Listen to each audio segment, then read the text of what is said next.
আমার নবীর বাড়িতে বাচ্চা জন্ম নেই, ওটাও নূর। যদি বলো সুবহানাল্লাহ। এই জন্য পৃথিবীর মুসলমান কিয়াম করা জায়েজ, কিয়ামত পর্যন্ত কেউ নাজায়েজ প্রমাণ করতে পারবে না। মিলাদ দেওয়া জায়েজ, কিয়ামত পর্যন্ত কেউ নাজায়েজ প্রমাণ করতে পারবে না। নবী পাক নূর, কিয়ামত পর্যন্ত নবীর নূর হওয়াকে কেউ অস্বীকার করতে পারবে না। কথা বলতে হয়েছে। এবার আগে চলেন। নবী পাক সাল্লাল্লাহু আলাইহি সাল্লামের যখন জন্মের দিন আসে তো মুসলমানরা খুশি হয়ে খাবারের ব্যবস্থা করে, মাহফিল করে, কোথাও কোরআন তেলাওয়াত হয়, বিভিন্ন ভালো কাজের মাধ্যমে দিনটা পালন করে। কিছু লোক বলবে যে নবী দিবসে খাওয়া দাওয়ার ব্যবস্থা করা হারাম, বিদআত, নাজায়েজ। আবার রান্না যখন হয়ে যাবে তো মহা পেয়ে এসে খেয়ে গিয়ে হজম করে। মিথ্যা বললাম না সত্য বললাম? কথা বলে।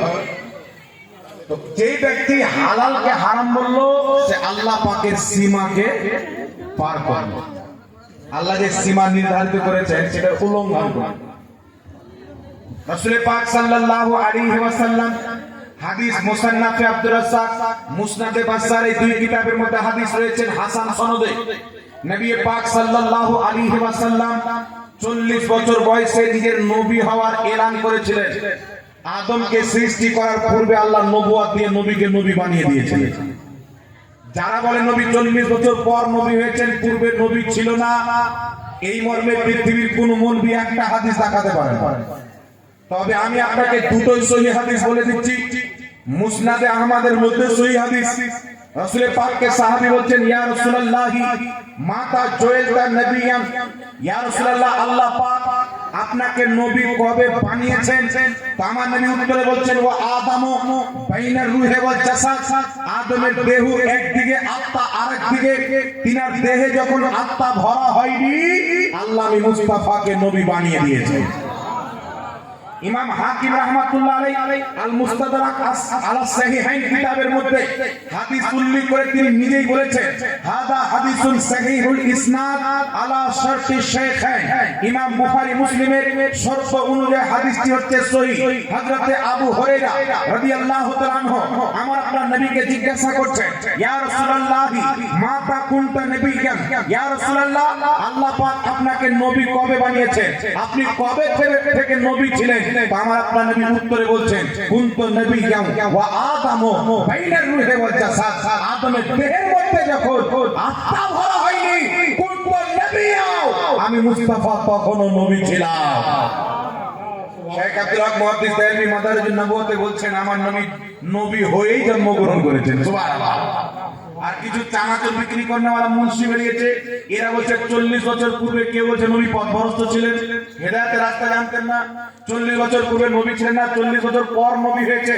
আপনাদেরকে বলতে চাই, মৌলবীকে বলুন একটা হাদিস দাও যে নবী 40 বছর পূর্বে নবী ছিলেন না, 40 বছর পর নবী হয়েছে। পৃথিবীর মুসলমান আমার আপনার নবী কবে হয়েছেন? পবিত্র কোরআনের আয়াতে মিসাক করেন।